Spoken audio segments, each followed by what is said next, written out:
कहानी की शुरुआत होती है और हमें दिखाया जाता है फ्रांस के अंदर कुछ ब्रिटिश सोल्जर्स के पीछे जर्मन सिपाही दौड़ रहे होते हैं और उन पर गोलियां चला रहे होते हैं, जिनमें वो सभी लोगों को मार देते हैं। लेकिन वहां से एक टॉम नाम का बंदा बचकर निकल जाता है और वो भागते हुए एक डंकर्क बीच पर पहुंच जाता है, जहां पर विश्व के बहुत सारे सैनिक इकट्ठा हो रखे होते हैं जो सभी मिलकर हिटलर के खिलाफ जंग लड़ रहे थे। लेकिन हिटलर दूसरे वर्ल्ड वॉर में इन सब पर भारी पड़ता है और फ्रांस के ज़्यादातर हिस्से पर उसका कब्जा हो जाता है, जिसके बाद ये लोग अपनी जान बचाकर वहां से अपने घर लौट रहे होते हैं। वहीं टॉमी गिब्सन नाम के एक सोल्जर को दिखाया जाता है जो वहां देखता है कि एक सैनिक अपने मरे हुए साथी की बॉडी को दफना रहा होता है। वो भी उसकी वहां पर हेल्प करता है और पानी पी लेता है, जिसके बाद वो वहां पर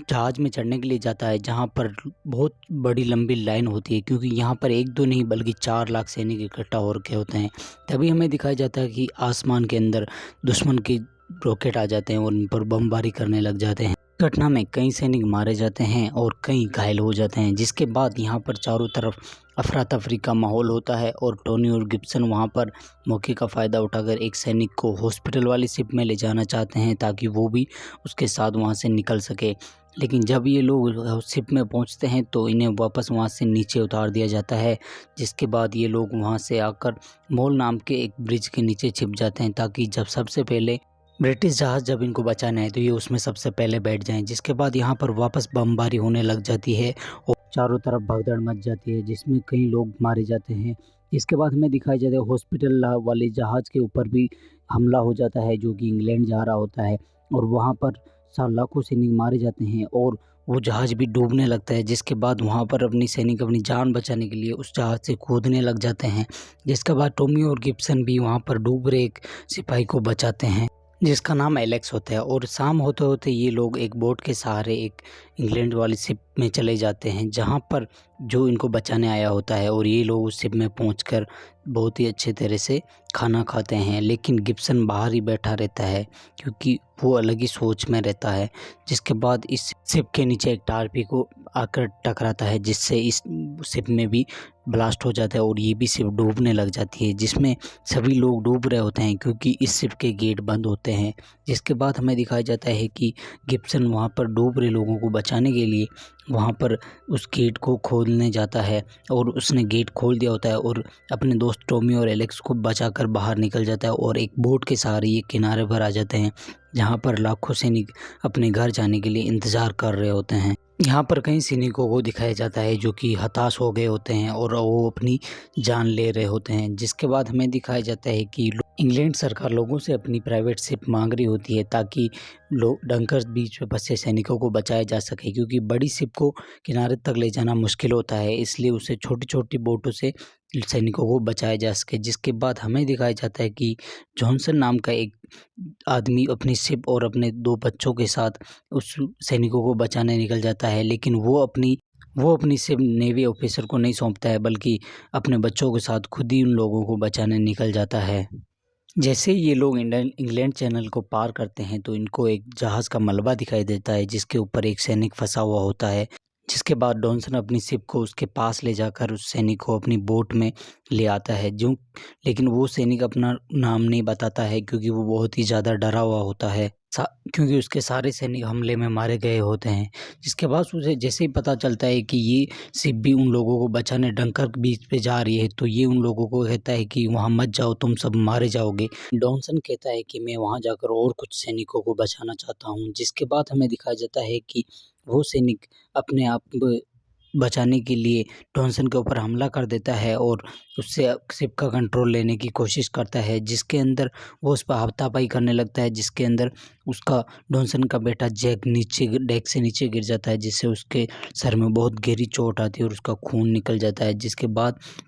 जैक वहाँ जाकर उसे बचाता है और उसे संभालता है, लेकिन उसके सर से बहुत ज़्यादा खून निकलने की वजह से जैक कहता है कि मुझे कुछ दिखाई नहीं दे रहा है। जिसके बाद लेकिन जॉर्ज कहता है कि मुझे इस बात का कोई दुख नहीं है, मैं अपने आप कुछ बड़ा करना चाहता था जिससे कि मेरे माता पिता और मेरे टीचर्स मुझ पर गर्व कर सके। जिसके बाद हमें दिखाया जाता है कि टॉमी गिब्सन और एलेक्स अभी भी उसी डंकर बीच पर फँसे हुए होते हैं और वो लोग एक सेना की टुकड़ी को जाते हुए देखते हैं। वो भी उन लोगों के साथ मिल जाते हैं और ये लोग वहाँ से एक जहाज़ के पास पहुँचते हैं और ये लोग उसके अंदर चले जाते हैं ताकि जैसे ही समुद्र का पानी का लेवल बढ़े और ये लोग इस जहाज़ से इंग्लैंड पहुँच सके। जिसके बाद इसके अंदर से उस जहाज़ का कैप्टन आता है और उसे कहता है कि ये जगह जर्मन सैनिकों से भरी पड़ी है और यहाँ पर बहुत खतरा है, हमें पानी के लेवल बढ़ने का इंतज़ार करना होगा। जिसके बाद इन पर जर्मन सैनिक हमला कर देते हैं और इसमें एक सैनिक घायल हो जाता है। लेकिन जर्मन सैनिकों को ये पता नहीं होता है कि इस जहाज़ के अंदर ब्रिटिश सैनिक है। वो तो सिर्फ़ अपना निशानेबाज़ी के लिए जो गोलियाँ चला रहे होते हैं। जिसके बाद बोट में पानी भरने लगता है और कैप्टन इन लोगों को कहता है कि जहाज़ से वज़न कम करना पड़ेगा ताकि बोट पानी में तैर सके। जिसके बाद हमें दिखाया जाता है कि एलेक्स गिब्सन के ऊपर बंदूक तान देता है और कहता है कि तुम बताओ, तुम एक जर्मन सैनिक हो। जिसके बाद गिब्सन बताता है कि मैं कोई जर्मन सैनिक नहीं हूँ, बल्कि मैं एक फ्रेंच सैनिक हूँ, क्योंकि मैं अपनी जान बचाने के लिए एक ब्रिटिश सैनिक की वर्दी पहन ली है, लेकिन मुझे इंग्लिश कम आती है, इसलिए मैं चुप रहता हूँ। जिसके बाद गिब्सन बताता है कि मैं एक फ्रेंच सैनिक हूँ और मैंने एक मरे हुए ब्रिटिश सोल्जर की वर्दी पहन ली और उसे वहाँ पर दफना दिया है। जिसके बाद हमें दिखाया जाता है कि इसके बोट के अंदर पानी भरने लग जाता है और सारे लोग मरने लगते हैं। जिसके बाद ये लोग एक-एक करके बोट से निकल जाते हैं, लेकिन गिब्सन का पैर कुछ चीज़ में फँस जाता है और वो बोट के साथ ही समुद्र में डूब जाता है। और टॉमी और एलेक्स को दिखाया जाता है जो कि एक दूसरे जहाज़ की ओर तैरने लगते हैं और हमें आसमान में 3 फाइटर प्लेन दिखते हैं जो कि ब्रिटिश के होते हैं, जो कि जर्मन प्लेनों से अपने डंकर्स बीच पे फँसे सैनिकों की जान बचाना चाहते थे। जिसमें से एक फाइटर प्लेन क्रैश हो जाता है और ये फाइटर प्लेन उनके कैप्टन का होता है जो कि क्रैश हो गया होता है। जिसके बाद एक और फाइटर प्लेन को दिखाया जाता है जिसके अंदर फ्यूल की दिक्कत आ रही होती है और जिससे फेरियर उड़ा रहा होता है, लेकिन उसे कोई पता नहीं चल पाता कि उसमें अंदर कितना फ्यूल है। जिसके बाद एक और जर्मन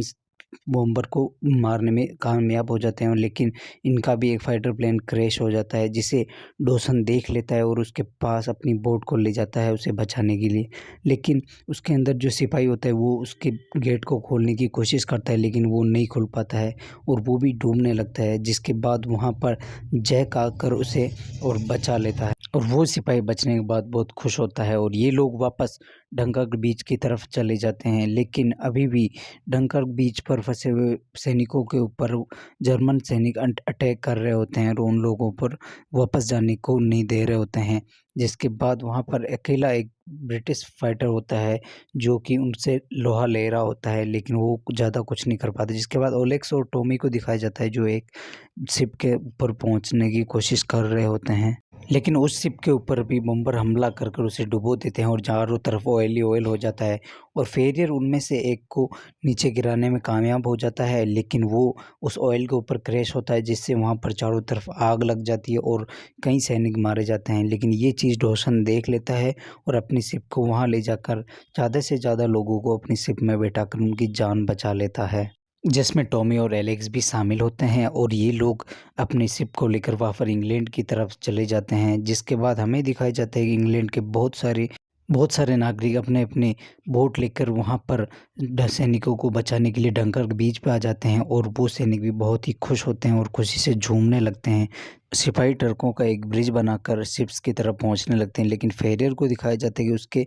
प्लेन का भी अब फ्यूल ख़त्म होने वाला था और वो भी उसे लैंड कराने की कोशिश करता है, लेकिन मिस्टर डॉनसन की शिप के ऊपर एक जहाज़ मंडराने लगता है और जिसके बाद उस आखिरी जहाज़ को भी फेरियर अपने टारगेट करके उसे भी नष्ट कर देता है। जिसके बाद सभी लोग झूमने लगते हैं और अपने जीने की एक नई आशा की किरण उनके मन में जाग जाती है और जिसके बाद जॉर्ज को दिखाया जाता है जिसकी अब मृत्यु हो चुकी होती है और पीटर उसकी मृत्यु से बहुत दुखी होता है। जिसके बाद वो सैनिक पीटर से पूछता है कि जॉर्ज की हालत कैसी है, जिसके बाद डॉनसन उसे बताने के लिए मना करते हैं क्योंकि वो एक हादसा था और उसके बाद उस सैनिक को बहुत ही दुख होगा, इसलिए उसे मना कर देते हैं। जिसके बाद हमें दिखाया जाता है कि फेरर के प्लेन का भी लगभग फ्यूल ख़त्म हो गया होता है और वो अपने प्लेन को लैंड कराने की कोशिश करता है। जिसके बाद वो अपने प्लेन को बीच के ऊपर सक्सेसफुली लैंड करा देता है, लेकिन उसे नहीं पता होता है कि ये